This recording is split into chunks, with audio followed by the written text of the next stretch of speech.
राज्यात गेल्या काही दिवसांपासून मराठा आरक्षणाचा मुद्दा चर्चेत असताना गेल्या काही दिवसांपासून राष्ट्रवादीचे अध्यक्ष शरद पवार यांची जात कोणती यावर चर्चा सुरू आहे। काहींचं म्हणणं आहे की शरद पवार हे ओबीसी आहे, तर काहींचं म्हणणं आहे मराठा।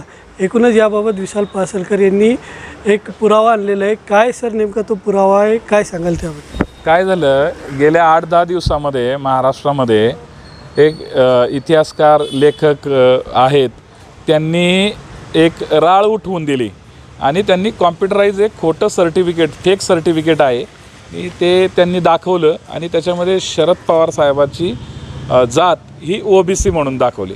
आता ओबीसी ही कधी जात नसती, तर ओबीसी हा प्रवर्ग आहे। आपल्या देशामध्ये एससी, एसटी आणि ओबीसी हे 3 प्रवर्ग आहेत आणि या 3 प्रवर्गामध्ये सगळ्या जाती सामावलेल्या आहेत। आणि मग हे दाखवून सध्या महाराष्ट्रामध्ये मराठा आरक्षणाचा खूप मोठा प्रश्न सुरू आहे।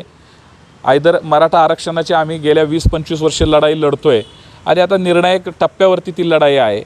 परंतु मग यामध्ये शरद पवार साहेबांची जात दाखवून संभ्रम निर्माण करायचा की शरद पवार साहेबांनी आजपर्यंतचं केलेले राजकारण, समाजकारण, मराठा स्ट्रॉंगमॅन लीडर म्हणून त्यांची जी प्रतिमा आहे ती प्रतिमा मलिन करायची आणि ओबीसींचे लीडर ते आहेत, ओबीसी जात आहे त्यांची, त्यामुळे त्यांनी ओबीसी दार्जिन राजकारण केलं किंवा समाजकारण केलं, अशा पद्धतीचं जनमानसावरती बिंबवायचं आणि मराठा समाजामध्ये एक संभ्रम निर्माण करायचा। विशेषतः मराठा समाजाच्या तरुण मुलांच्या डोक्यामध्ये एक वेगळा शरद पवार यांच्या नावाबद्दल एक चुकीचा मेसेज निर्माण करायचा। अशा पद्धतीचं षडयंत्रकारी जे इतिहासकार आहेत, मी त्यांचं नाव घेऊ इच्छित नाही आहे कारण त्यांना विनाकारण महत्त्व देणं आहे काही मला योग्य वाटत नाही आहे।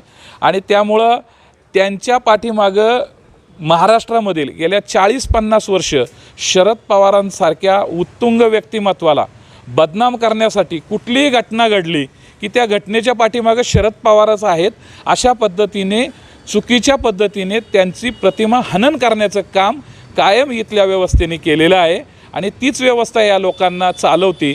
ते आपल्याला मुंबईमध्ये काही लोक असतील, पुण्यात असतील, आपण आता काय म्हणजे हे जे दाखवतोय तुम्हाला की हे शरद पवार साहेबांचं हे मराठा असल्याचं हे लिव्हिंग सर्टिफिकेट आहे।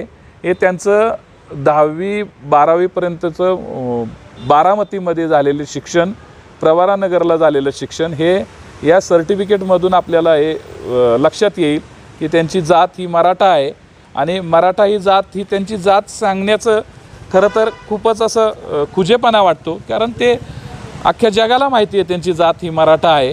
परंतु केवळ फक्त अशा पद्धतीचा संभ्रम पासून 2 समाजामध्ये तेढ निर्माण करण्याचा सुद्धा प्रयत्न आहे। ओबीसी घटक आणि मराठा समाज यांच्यामध्ये अशा पद्धतीचं संभ्रमाचं वातावरण तयार व्हावं आणि एकमेकाची डोकी फोडली जावेत। खरं तर महाराष्ट्राची कायदा व सुव्यवस्था आत्ता अत्यंत वाईट वळणावरती आहे आणि अशा परिस्थितीमध्ये 2 समाजामध्ये तेढ निर्माण होईल, नवीन तरुण रक्ताच्या मुलांच्या माती बडकवणं, अशा पद्धतीने हे काम जे चालू आहे हे अत्यंत विषारी आणि विखारी काम चालू आहे। म्हणून आरक्षणाचा एकीकडे विषय असताना आपण जर बघितलं तर मनोज जरांगे पाटील हे लढा देतात, ते असं असताना अचानक राष्ट्रवादीचे अध्यक्ष शरद पवार यांच्या जातीपर्यंत तो मुद्दा घेऊन जाणं, कशा पद्धतीने बघता याकडं? काय झालं आहे की मनोज जरांगे पाटलांनी आजपर्यंत अनेक 58 मोर्चे निघाले, अनेक वेळा मोर्चांच्या माध्यमातून मराठा समाजाच्या आरक्षणाची मागणी सुरू आहे। मराठा समाजाने आजपर्यंत एवढ्या मोठ्या प्रमाणामध्ये मोर्चे काढले, म्हणजे एवढ्या मोठ्या लढाया लढल्या, परंतु तहामध्ये हे तह ज्यावेळेस होतो त्यावेळेस हे तहामध्ये कुठंतरी पिछेहाट झालेली आहे आणि ही आपण पाहिलेली आहे। कारण स्वतः मी मराठा आरक्षणाचा एक कार्यकर्ता म्हणून गेल्या 20 वर्ष या व्यवस्थेमध्ये काम करतो आहे, अनेक आयोग पाहिलेले आहेत। मग ह्या सध्याच्या परिस्थितीमध्ये केवळ शरद पवारांना या सगळ्या गोष्टीमध्ये मराठा समाजाची सहानुभूती प्राप्त होती आहे कारण मनोज जरांगे पाटलांच्या आंदोलनाला शरद पवार साहेब पहिल्यांदा त्या ठिकाणी गेले, त्यांनी भेट दिली की बाबा एक समाजातला एक घटक त्या ठिकाणी बसलेला आहे। केवळ फक्त समाजातला नाही आहे तर कुठल्याही समाजामध्ये अशा पद्धतीचं वातावरण तयार झालं, त्यामध्ये त्या आरक्षणाला बसलेले उपोषणकर्त्यांवरती राज्य सरकारच्या दंडुकशाहीने त्या ठिकाणी पोलिसी बळाचा वापर केला, पोलिसांनी मारहाण केली आणि अशा संकट काळामध्ये मग ते मनोज जरांगे पाटील असतील किंवा अन्य कुणीही असतील, कुणीही बसलं तरी शरद पवार साहेब ज्या वेळेस महाराष्ट्रावर संकट येतं त्यावेळेस ते पहिल्यांदा धावून जातात.